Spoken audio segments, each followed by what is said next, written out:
باپ کے انتقال کے بعد جو سمپتی آپ ہڑپ کر کے بیٹھے ہو، دو چار بھائی آپس میں تقسیم کر لیے ہو، بہن کو حصہ نہیں دیے ہو، آپ ظالم ہو، آپ ظالم ہیں بھائی، اور آپ یہ ظلم کر رہے ہیں تو پھر اللہ کے عذاب کا انتظار کیجئے، اللہ کی مار کا انتظار کیجئے۔ یہ بات میں نہیں کہتا ہوں، یہ مصطفیٰ کا فرمان کہتا ہے، یہ بات میں نہیں کہتا ہوں، آمینہ کلال کی حدیثیں کہتی ہیں کہ اگر کوئی انسان ظالم ہے، ظلم کر رہا ہے، تو اس کے اوپر اللہ کا عذاب دنیا کے اندر بڑی جلد نازل ہوتا ہے۔ عذاب کیسے آئے گا، کس انداز میں آئے گا، یہ اللہ ہی بہتر جانتا ہے۔ بہن کا مال کھانے کے بعد آج اگر آپ کے کاروبار میں برکت نہیں ہو رہی ہے، آپ یہ شکوہ شکایت کرنا بند کر دو کہ آپ کے گھر کے اندر سکون نہیں ہے۔ بہن کا ناجائز مال کھانے کے بعد آپ یہ شکوہ شکایت کرنا بند کر دو کہ آپ کے مال میں برکت نہیں ہو رہی ہے۔ بہن کا ناجائز مال کھانے کے بعد آپ یہ شکایت کرنا بند کر دو کہ آپ کی اولاد نشیڑی ہے، آپ کی اولاد لائن پر نہیں ہے، آپ کی اولاد بددین ہے۔ بہن کا ناجائز مال کھانے کے بعد آپ یہ شکایت کرنا بند کر دو کہ آپ کے گھر کے اندر دین کا ماحول نہیں ہے، آپ کی وائف اچھی نہیں ہے، آپ کے گھر کے ماحول اچھے نہیں ہے۔ میرے بھائی اور دوستو، ناجائز مال کھانے کے بعد، حرام خوری کرنے کے بعد، حرام کا مال کھانے کے بعد، حرام کے دانے سے اچھی نسلیں کبھی تیار نہیں ہوتی ہیں۔ لیکن میراث کا مسئلہ ایسا، اللہ نے کہا اگر ایک بھائی باپ کے انتقال کے بعد ساری سمپتی آپس میں تقسیم کر لیتا ہے، اللہ فرما رہا ہے ایسے بھائیوں کو قیامت کے دن حشر کے میدان میں گھسیٹ کر کے چہرے کے بل جہنم کے اندر ہمیشہ ہمیشہ کے لیے پھینک دیا جائے گا۔ اب فیصلہ آپ کے ہاتھ میں ہے۔ باپ کے انتقال کے بعد ساری دولت ہڑپ کر کے بیٹھے ہو، ساری سمپتی ہڑپ کر کے بیٹھے ہو، اب فیصلہ آپ کے ہاتھ میں ہے۔ بہنوں کا حق نکال کر کے ان کو دے کر کے جنت کے اندر داخل ہونا چاہتے ہو، یا وہ ساری سمپتی، وہ حرام خوری، وہ حرام کا مال اپنے پاس رکھ کر کے جہنم کے اندر جانا چاہتے ہو؟ یہ فیصلہ آپ کے ہاتھ میں ہے۔ پتہ نہیں کہ ہمارا بھی حصہ ہے، بہت ساری عورتوں کو نہیں معلوم بھائی، اور بہت ساری عورتوں کو اگر معلوم بھی ہے تو وراثت میں وہ مطالبہ اس لیے نہیں کرتی ہیں۔ ہم نے ایک ایسا معاشرہ، ایک ایسا سماج اور ایک ایسی سوچ ہم نے بنا دی ہے کہ اگر کوئی عورت حق کا مطالبہ کر لے، وراثت کا مطالبہ کر لے، وہ عورت اچھی نہیں ہے۔ پھر بھائیوں نے پال پوس کر کے بڑا کیا، شادی کر دیا، یہ کیسی عورت ہے آج شادی ہونے کے بعد آج وراثت میں حصہ طلب کرنے آئی ہے؟ یہ ماحول ہم نے بنا دیا ہے بھائی۔ صاحب دین رہا صاحب ایمان و کتاب، صاحب دین رہا صاحب ایمان و کتاب، تجھ میں اسلاف سی باقی نہ رہی فیض مآب، فکر دنیا میں مگن کبر میں نخوت میں ہے چور، یاد رکھ خاک تیری اصل و حقیقت ہے تراب، آخرت کی نہ رہی فکر نہیں حق کی تلاش، ناز کس بات پہ ہے تم کو بتاؤ نہ شباب، مال فتنہ ہے بلا اور عجاب، مال فتنہ ہے اے سفیان بلا اور عجاب، ہونا گر صرف رہے دی میں تو بے شک ہے عذاب۔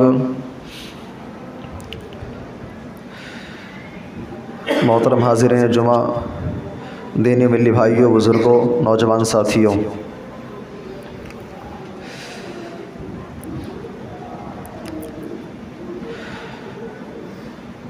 یہ بات ہم میں سے ہر شخص بخوبی جانتا ہے اور ہم کو جاننا بھی چاہیے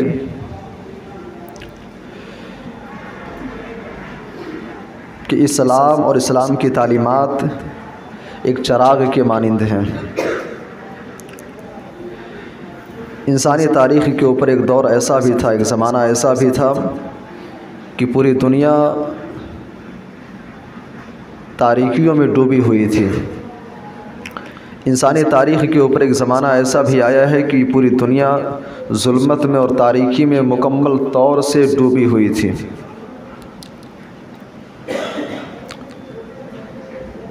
اس روئے زمین کے اوپر جہاں ایک اللہ کا نام لیا جانا چاہیے تھا، شرک عام تھا۔ عرب کی سرزمین پر ایسی تاریکی چھائی ہوئی تھی، ایسا ظلمت وہاں پہ چھایا ہوا تھا کہ معصوم بچیوں کو پیدا ہوتے ہی زمین کے اندر دفن کر دیا جاتا تھا۔ اسی عرب کی سرزمین پر ایک ایسی تاریکی بھی چھائی ہوئی تھی کہ زنا کاری عام تھی۔ طاقتور کمزور کو کھا رہا تھا، مالدار غریبوں کے اوپر ظلم و تشدد کے پہاڑ توڑ رہا تھا۔ لیکن اللہ تبارک و تعالیٰ کو جب انسانیت کے اوپر رحم آیا، اللہ تعالیٰ نے اپنے آخری نبی جناب محمد رسول اللہ صلی اللہ علیہ وسلم کو اسلام کا یہ نور اور یہ چراغ دے کر کے اللہ تعالیٰ نے آمینہ کے لال کو مکہ کی سرزمین میں بنو ہاشم کے گھرانے میں پیدا فرمایا۔ اللہ کے نبی صلی اللہ علیہ وسلم مکہ کے اندر پیدا ہوئے، وہاں کے لوگوں کو آپ نے نبوت ملنے کے بعد اللہ کی طرف بلایا، اسلام کی دعوت دی، نور ہدایت ان کے سامنے پیش کیا۔ مکہ کے اندر ایک مدت اللہ کے نبی صلی اللہ علیہ وسلم نے گزارنے کے بعد آپ مدینہ منورہ تشریف لائے۔ مدینہ منورہ تشریف لے جانے کے بعد اللہ کے نبی صلی اللہ علیہ وسلم کو اسلام کی دعوت، اسلام کو لوگوں تک پہنچانے میں بڑی آسانی وہاں سے ملی۔ پھر اس کے بعد اللہ کے نبی مدینہ کے اندر رہ کر کے اسلام کی دعوت کو آپ نے پھیلانا شروع کیا، اور اس کے بعد اسلام ایسا پھیلا کہ آج اس روئے زمین کا شاید ہی کوئی ایسا خطہ ہو، شاید ہی کوئی ایسا علاقہ ہو جہاں پر اسلام کے ماننے والے، قرآن و سنت کے ماننے والے رہتے اور بستے نہ ہوں۔ اسلام کے آنے سے پہلے دنیا کے اندر جہاں بہت ساری تاریکیاں پائی جا رہی تھیں، جہاں بہت سارے ظلم ہو رہے تھے، انہی مظالم میں سے ایک ظلم تھا کہ باپ کے انتقال کے بعد باپ کی جو دولت ہوتی تھی، جو سمپتی ہوتی تھی، جتنے بھائی ہوتے تھے ساری دولت آپس میں تقسیم کر لیتے تھے، نہ اس میں بیوی کو کوئی حق، نہ بیٹی کو کوئی حق، نہ بہن کو کوئی حق۔ عورت کو مکمل طریقے سے وراثت سے محروم کر دیتے تھے۔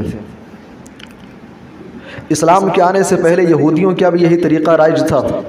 یہودیوں کے ہاں بھی جب باپ کا انتقال ہوتا تھا تو جو بڑا بھائی ہوتا ساری سمپتی وہ لے لیتا، اور اس کے دل میں اگر آتا تو تھوڑا بہت چھوٹے بھائیوں کو بھی دیتا تھا، باقی ساری سمپتی کو ہڑپ کر کے رکھ لیتا تھا۔ عورت کا نام و نشان نہیں تھا کہ وراثت میں اس کو ایک پیسہ بھی دے دیا جائے۔ عیسائیوں کے ہاں بھی اسلام کے آنے سے پہلے یہی طریقہ رائج تھا کہ اگر باپ کا انتقال ہوتا تھا تو بھائی لوگ آپس میں دولت تقسیم کر لیتے تھے، اور کوئی ایک پیسہ بھی نہ تو بیوی کو دینا، نہ بیٹی کو، نہ بہن کو، عورت کو ایک پیسہ بھی نہیں دینا ہے۔ جب اسلام آیا، اسلام کی تعلیمات لوگوں تک پہنچی، اسلام نے دنیا کو یہ تعلیم دیا کہ نہیں، باپ کے انتقال کے بعد اگر مال میں بھائیوں کا حق ہے، باپ کے انتقال کے بعد اگر بیٹوں کا اس میں حق ہے، اس میں ان کا حصہ ہے، تو اسی طریقے سے بیوی کا بھی حق ہے، بیٹی کا بھی حق ہے۔ دادی موجود ہے تو اس کے الگ مسائل ہیں، اس کو بھی حق دیا جائے گا، ماں کو بھی حق دیا جائے گا۔ اسلام نے بتلایا کہ نہیں، صرف اور صرف مردوں کا حصہ نہیں ہے، وَلِلرِّجَالِ نَصِيبٌ مِّمَّا تَرَكَ الْوَالِدَانِ وَالْأَقْرَبُونَ، باپ اگر انتقال ہو جائے تو اگر مردوں کا اس کے اندر حصہ ہے، وَلِلنِّسَاءِ نَصِيبٌ مِّمَّا تَرَكَ الْوَالِدَانِ وَالْأَقْرَبُونَ، تو عورتوں کا بھی اس کے اندر حصہ ہے۔ یہ اسلام کی تعلیمات تھیں۔ یہ پیغام، یہ تعلیمات اللہ کے نبی صلی اللہ علیہ وسلم نے دنیا کے سامنے پیش کیا۔ صحابہ کرام نے نبی کا حکم پانے کے بعد اس حکم کے اوپر عمل کرنا شروع کر دیا، لیکن افسوس کا مقام یہ ہے آج اسلام کی تاریخ کا جائزہ لینے کے بعد، آج 1400 سال کے بعد، آج اگر ہم اپنے معاشرے کا، اپنی سوسائٹی کا اگر ہم جائزہ لیں، آج اگر ہم اپنے حالات کا ہم جائزہ لیں، تو آج ہماری کیفیت وہی ہو چکی ہے جو عرب کے اندر جاہلیت کے دور میں عرب کے مشرکین کی تھی۔ بھئی اسلام نے ہمیں یہ تعلیم دیا کہ باپ کے انتقال کے بعد بیٹیوں کو بھی حق دینا ہے۔ ہم نے وہ تعلیمات کو بھولا کر کے آج ہم میں سے کون ہے بھئی، میں یہاں مسجد کی بات نہیں کرتا ہوں، انڈیا لیول پر اگر آپ جائزہ لیں گے، ہندوستان کے اندر رہنے والے مسلمانوں میں سے 95% نہیں بلکہ 99% مسلمان ایسے ملیں گے جو باپ کے انتقال کے بعد ساری دولت بھائی آپس میں تقسیم کر لیتے ہیں، بہن کو کوئی حصہ نہیں دیتے ہیں، کوئی حصہ نہیں دیتے ہیں۔ بھائی پھر میں پوچھنا چاہتا ہوں، ہمارے اور عرب کے اور مشرکین کے درمیان فرق کیا رہا؟ بھائی وہ بھی حصہ نہیں دیتے تھے، ہم بھی نہیں دے رہے ہیں۔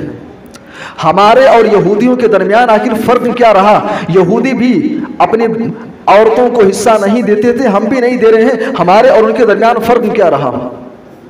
ہمارے اور عیسائیوں کے درمیان فرق کیا رہا؟ بھائی وہ بھی عورتوں کو حصہ نہیں دیتے تھے، ہم بھی نہیں دے رہے ہیں۔ اور آج انشاءاللہ ہم اسی پر بات کریں گے، بنت حوا وراثت سے محروم کیوں؟ ایک عورت وراثت سے محروم کیوں ہے بھائی؟ کیا آپ قرآن نہیں پڑھتے ہیں؟ کیا نبی کی حدیثیں آپ کو نہیں سنائی جاتی ہیں؟ قرآن بھی آپ پڑھتے ہیں، نبی کی حدیثیں بھی آپ سنتے ہیں، رمضان کے مہینے میں قرآن حکیم کے دروس بھی آپ کے سامنے پیش کیے جاتے ہیں۔ قرآن حکیم کی سٹارٹنگ میں سورہ فاتحہ، سورہ بقرہ اور اس کے بعد سورۃ النساء آپ پڑھتے رہتے ہیں، سورۃ النساء کی تلاوت کرتے ہیں، ترجمہ آپ پڑھتے ہیں، تفسیر آپ پڑھتے ہیں، علماء کے بیانات آپ سنتے ہیں۔ سورہ نساء کے اندر وراثت کے جو مسائل اللہ نے بیان کیے ہیں، کیا آپ کو معلوم نہیں ہیں؟ اگر معلوم ہے تو پھر بنت حوا وراثت سے محروم کیوں ہے؟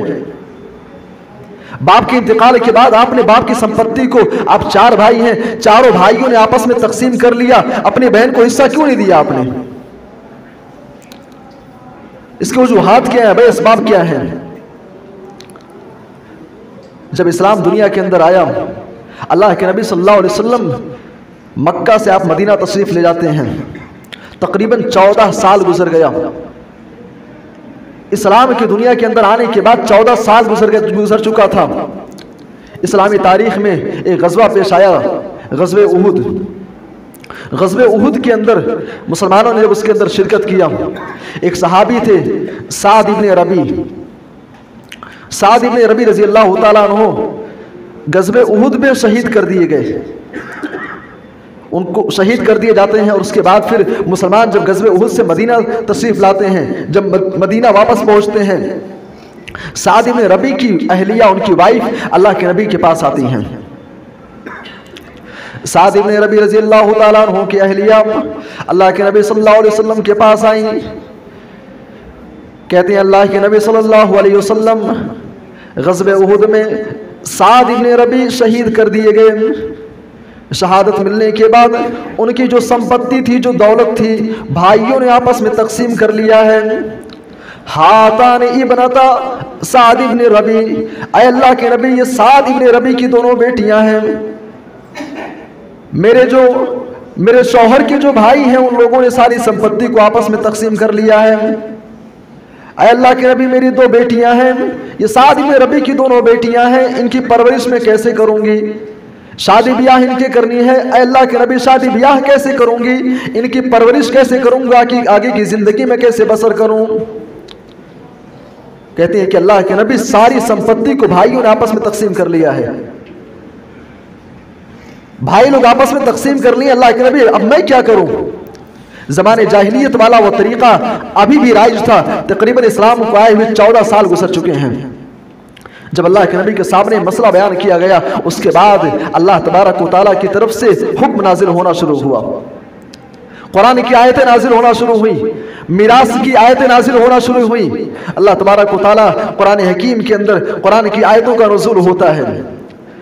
یوصیکم اللہ فی اولادکم للذکر مثل حظ الانثیین، اے لوگو اللہ تم کو وصیت کر رہا ہے، یوصیکم اللہ، یہ اللہ تبارک و تعالیٰ کی طرف سے تمہارے لیے وصیت نامہ ہے، للذکر مثل حظ الانثیین، اگر باپ کا انتقال ہو جائے، باپ دنیا سے چلا جائے، تو ایک بھائی کو، ایک بیٹے کو 2 بہنوں کے برابر حصہ دیا جائے گا، ایک بھائی کو ڈبل حصہ ملے گا، بہن کو اس کا آدھا حصہ ملے گا۔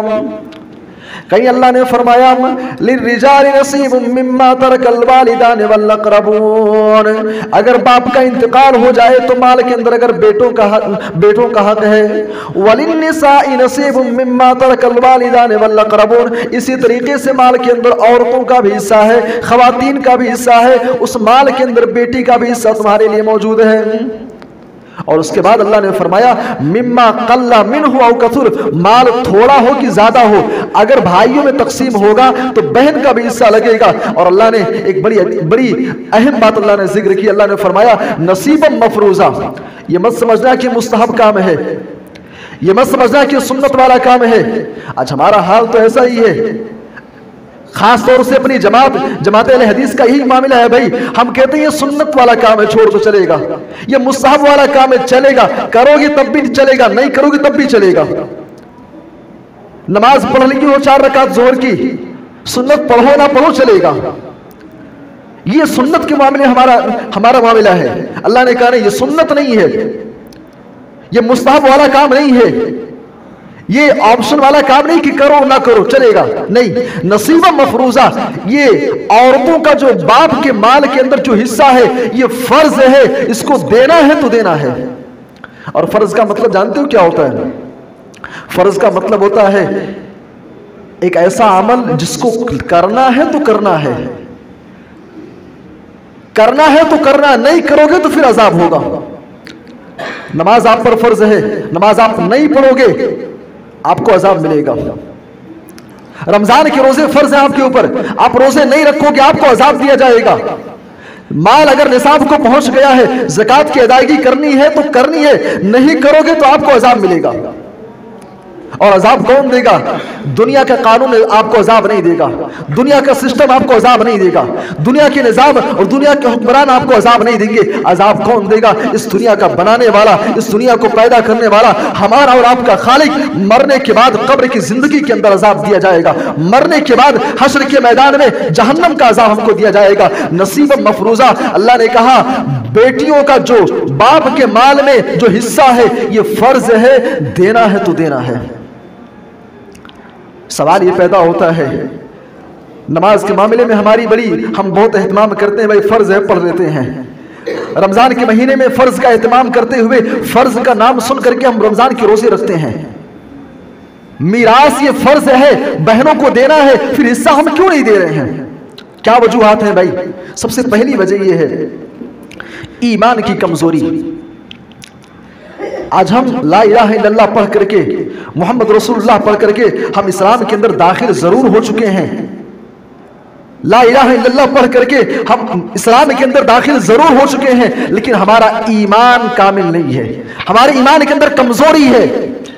ہمارا ایمان وہ ایمان نہیں رہا جس ایمان کا مطالبہ اللہ نے ہم سے کیا ہے، جس ایمان کا مطالبہ رسول اللہ نے ہم سے کیا ہے۔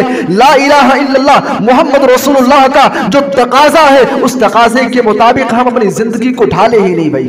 ایمان میں کمزوری ہے ہمارے۔ اس دنیا کے اندر ایک جماعت گزری ہے، جماعت صحابہ نے کیسا ایمان لایا تھا بھائی، کیا ایمان تھا ان کا، کیا ایمان تھا بھائی ان کا۔ ایمان قبول کرنے کے بعد، اسلام قبول کرنے کے بعد رسول اللہ نے کہا میرے صحابہ نماز تمہارے اوپر فرض ہے۔ اللہ کے نبی نے کہا میرے صحابہ نماز فرض ہے، نماز پڑھنی ہے۔ اس کے بعد صحابہ کرام اللہ کے نبی صلی اللہ علیہ وسلم کے اوپر اس طریقے سے ایمان لائے تھے، اس طریقے سے انہوں نے اسلام کو قبول کیا تھا۔ اللہ کے نبی نے کہا میرے صحابہ نماز پڑھنی ہے تو پڑھنی ہے۔ صحابہ گھر میں تھے تب بھی نماز پڑھتے رہے، سفر میں تھے تب بھی نمازوں کی پابندی کی، تجارت کے لیے گھر سے باہر نکلے تب بھی نمازوں کا اہتمام کیا، یہاں تک کہ میدان جنگ کے اندر تلواریں چل رہی ہیں، لوگوں کی گردنیں کٹ رہی ہیں، اس موقع پر بھی صحابہ کرام نے نماز کی پابندی کر کے نبی کے حکم کو، نبی صلی اللہ علیہ وسلم پر لا الہ الا اللہ محمد رسول اللہ کا جو کلمہ انہوں نے پڑھا تھا اس کلمے کا انہوں نے ثبوت دیا۔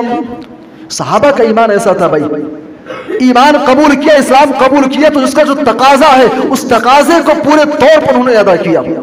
پیارے نبی نے کہا میرے صحابہ شراب بہت پی لیے ہو، انما الخمر والمیسر والانصاب والازلام رجس من عمل الشیطان۔ اے میرے صحابہ ایک زمانے سے امت شراب پیتی چلی آئی ہے، آج کے بعد شراب حرام ہے، تاریخ گواہ ہے۔ مدینہ کی گلیوں کے اندر صحابہ نے شراب کو ایسے اڈیلا ایسا لگتا تھا کہ مدینہ کے اندر باڑھ آ گئی ہو۔ یہ ایمان تھا ان کا، یہ ایمان تھا ان کا بھائی۔ انما كان قول المؤمنین اذا دعوا الى الله ورسوله ان يقولوا سمعنا واطعنا۔ صحابہ کرام اس بات کے مصداق تھے جب ان کے سامنے نبی کا کوئی حکم آتا تھا، جب ان کے سامنے قرآن کی کوئی آیت سنائی جاتی تھی، جب ان کے سامنے رب کا کوئی فرمان سنایا جاتا تھا، صحابہ کہتے سمعنا، اے اللہ کے نبی ہم نے سن لیا، واطعنا ہم نے مان لیا، اے اللہ کے نبی ہم نے سن لیا، ہم نے مان لیا۔ اب ایک گردن بھی کٹ جائے آپ کے حکم کے خلاف نہیں جائیں گے، قرآن کے حکم کے خلاف نہیں جائیں گے۔ یہ ایمان ان کا تھا بھائی۔ آج ہمارا ایمان ہے، ہم نے میراث کی آیتوں کو سنا، میراث کے مسئلے کو ہم نے سنا، لیکن معاملہ یہ ہے ایک کان سے سنتے ہیں دوسرے کان سے نکال دیتے ہیں۔ یاد رکھیے یہ قرآن حکیم سے اعراض ہے، رب کے فرمان سے اعراض ہے، یہ مصطفیٰ کے فرمان سے اعراض ہے، قرآن کی آیتوں کا بالفاظ دیگر یہ انکار کرنا ہے۔ ہم اگر ایک کان سے سن کر کے دوسرے کان سے نکال رہے ہیں۔ میرے بھائی اور دوستو آج اگر بنت حوا وراثت سے محروم ہے تو اس کی ایک وجہ یہ ہے کہ آج ہمارا ایمان کمزور ہے. قرآن و حدیث زبانی طور پر ہمارا اس پر ایمان ہے، لیکن حقیقی معنوں میں ہمارا قرآن و حدیث کے اوپر ایمان نہیں ہے. کیونکہ اگر جس کا ایمان قرآن و حدیث پر صحیح معنوں میں ہو جائے، اس کی زندگی کے اندر قرآن نظر آئے گا، اس کی زندگی کے اندر مصطفیٰ کا فرمان نظر آئے گا، اس کی زندگی کے اندر چلتے اٹھتے بیٹھتے زندگی کے ہر ایک شعبے میں صحابہ جیسا کردار اس کی زندگی کے اندر نظر آئے گا. ہم نے ایمان تو قبول کر لیا ہے، لیکن ہم صاحب ایمان بن نہ سکے. ہم اسلام قبول کر لیے، لیکن صاحب اسلام بن نہ سکے. اسی لیے اللہ تبارک و تعالیٰ نے فرمایا یا ایھا الذین آمنوا ادخلوا فی السلم کافہ، اے ایمان والو تم اسلام کے اندر پورے طور پر داخل ہو جاؤ. تم نے اسلام قبول کر لیا ہے تو تمہاری زندگی کے اندر اسلام نظر بھی آنا چاہیے. تمہاری زندگی کے اندر تمہارے اخلاق و کردار سے اسلام کی دین اور شریعت کی بو بھی آنی چاہیے.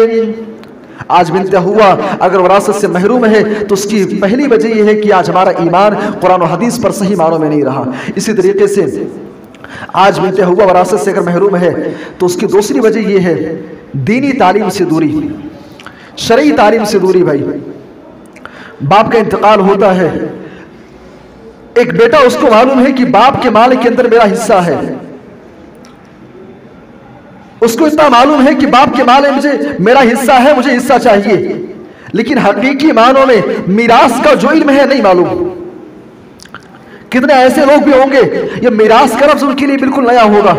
میراث ہے کیا چیز؟ آج ہم دین سے، دینی تعلیمات سے اس قدر دور ہو چکے ہیں ہم کو پتہ ہی نہیں ہے. جس طریقے سے نماز فرض ہے ایسے ہی میراث ایک فریضہ ہے. جس طریقے سے رمضان کے روزے فرض ہیں ایسے ہی میراث بھی ایک فریضہ ہے. اسی لیے اللہ کے نبی نے فرمایا اے لوگوں تعلموا الفرائض، میراث کے مسائل کو سیکھو، وعلموها الناس، اسے لوگوں کو بھی سکھلاؤ. فإني امرؤ مقبوض، اے میرے صحابہ، اللہ کے نبی نے کہا میرے صحابہ میراث کے مسئلے کو سیکھ لو، اس لیے کہ دنیا سے میں رخصت ہو جاؤں گا، میرا انتقال ہو جائے گا، پھر میراث کے مسائل تمہیں سکھائے گا کون؟ اے میرے صحابہ میراث کے مسائل کو سیکھ لو.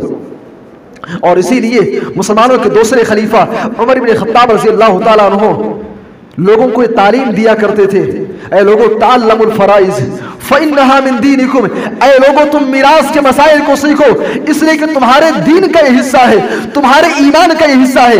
میراث کے مسئلے کو سیکھو، اس میں تمہارا دین ہے، تمہارا ایمان ہے.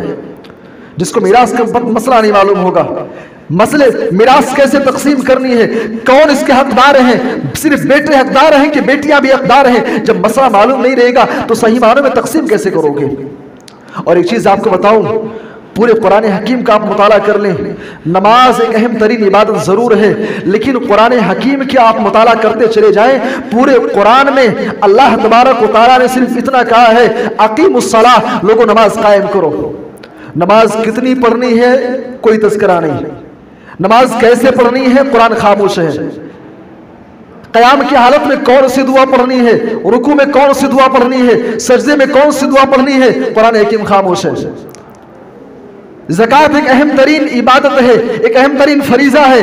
قرآن کہتا ہے آتوا الزکاۃ، زکوٰۃ کی ادائیگی کرو. زکوٰۃ کس کو دینی، زکوٰۃ کیسے ادا کرنی ہے، کتنی ادا کرنی ہے، کیا طریقہ اس کا ہونا چاہیے، قرآن حکیم تفصیل کے معاملے میں خاموش ہے. حج ایک اہم ترین عبادت ہے، لیکن قرآن حکیم حج کی عبادت کیسے انجام دینی ہے قرآن حکیم خاموش ہے. لیکن آپ کو بتاتا چلو میراث ایک واحد ایک ایسا مسئلہ ہے، میراث کے مسائل ایسے مسائل ہیں کہ اللہ تبارک و تعالیٰ نے سارے مسئلوں کو اللہ نے خود بیان کر دیا، سارے مسئلے اللہ نے خود بیان کر دیے. میراث کے مسائل آپ کو جاننے ہیں، سورہ نساء پڑھ کر کے دیکھ لو. اے ٹو جیڈ جتنے مسئلے ہو سکتے ہیں سارے مسائل کو اللہ نے بیان کر دیا ہے. میراث کے مسائل کو میرے بھائی اور دوستوں کہنے کا مطلب یہ ہے آج اگر بنت ہوا وراثت سے محروم ہے تو اس کی ایک وجہ یہ بھی ہے کہ آج ہم دینی تعلیم سے دور ہیں، ہمارے پاس دینی تعلیم نہیں ہے. جب دینی تعلیم ہے نہیں تو پھر ہم بہنوں کے حقوق کیا جانے، بھائیوں کے حقوق کیا جانے، دوسروں کے حقوق ہم کیا جانے. اسی طریقے سے آج اگر بنت ہوا وراثت سے محروم ہے تو ایک وجہ یہ بھی ہے آخرت سے غفلت. آخرت کی کوئی فکر نہیں ہے بھائی ہمارے ہاں. ہم اتنا ضرور کہتے ہیں کہ بھائی ہمیں آخرت کے دن پر ایمان ہے، لیکن یہ کون سا ایمان ہے کہ جھوٹ بولے جا رہے ہو؟ یہ کون سا ایمان ہے کہ بے ایمانی کیے جا رہے ہو؟ یہ کون سا آخرت کے دن پر ایمان ہے؟ یہ اللہ کا کون سا ڈر آپ کے اندر ہے کہ آپ دوسروں کے حقوق کھائے جا رہے ہو، بہنوں کے حقوق کھائے جا رہے ہو؟ یہ کون سا ایمان ہے آخرت کے دن پر؟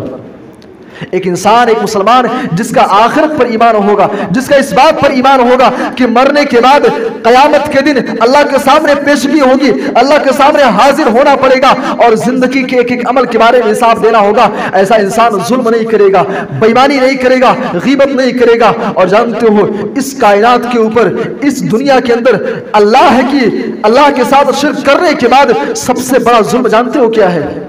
سب سے بڑا ظلم اللہ کے تعالیٰ کے ساتھ شرک کرنے کے بعد اس روئے زمین کے اوپر حقوق العباد میں سے سب سے بڑا ظلم یہ ہے کہ انسان دوسرے کا حق کھا لے، دوسرے کا مال انسان کھا لے۔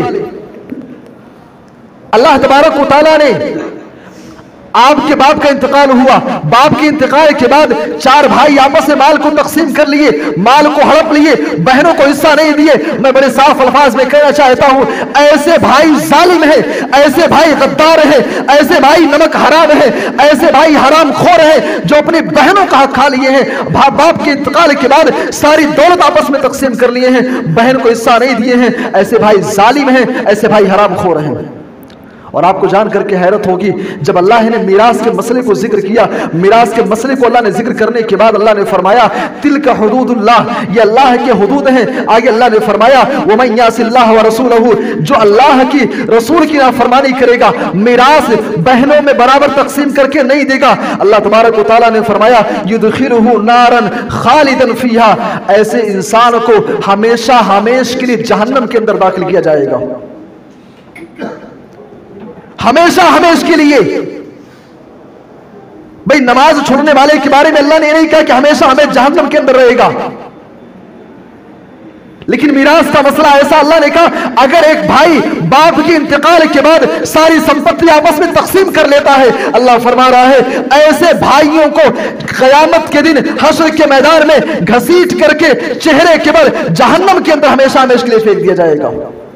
اب فیصلہ آپ کے ہاتھ میں ہے، باپ کے انتقال کے بعد ساری دولت ہڑپ کر کے بیٹھے ہو، ساری سمپتی ہڑپ کر کے بیٹھے ہو، اب فیصلہ آپ کے ہاتھ میں ہے، بہنوں کا حق نکال کر کے ان کو دے کر کے جنت کے اندر داخل ہونا چاہتے ہو، یا وہ ساری سمپتی، وہ حرام خوری، وہ حرام کا مال اپنے پاس رکھ کر کے جہنم کے اندر جانا چاہتے ہو؟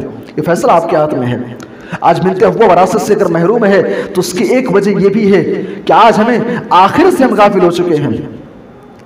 اور اللہ کے نبی صلی اللہ علیہ وسلم نے فرمایا کہ دنیا کے اندر 2 قسم کے گناہ ایسے ہیں کہ اگر انسان ان گناہوں کا ارتکاب کر لے تو اللہ تعالیٰ اسے قیامت کے دن سزا تو دے گا ہی، دنیا کے اندر ہی اللہ تعالیٰ کا عذاب اور اللہ کی مار اس کے اوپر نازل ہوتی ہے، اور بہت جلد اللہ کا عذاب نازل ہوتا ہے ایسے لوگوں پر۔ 2 قسم کے گناہ۔ نمبر 1، اگر کوئی انسان قطیعۃ الرحم، رشتے ناتوں کو توڑنے والا ہے تو ایسے انسان کے اوپر دنیا کے اندر جلد ہی جلد اللہ تبارک و تعالیٰ کا عذاب نازل ہوتا ہے۔ اور دوسرا گناہ والبغی، ظلم اور زیادتی۔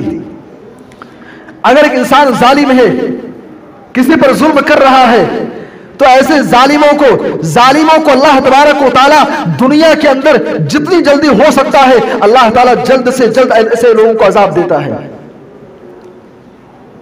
اور بڑے صاف الفاظ میں کہوں گا، باپ کے انتقال کے بعد جو سمپتی آپ ہڑپ کر کے بیٹھے ہو، 2-4 بھائی آپس میں تقسیم کر لیے ہو، بہن کو حصہ نہیں دیے ہو، آپ ظالم ہو، آپ ظالم ہیں بھائی،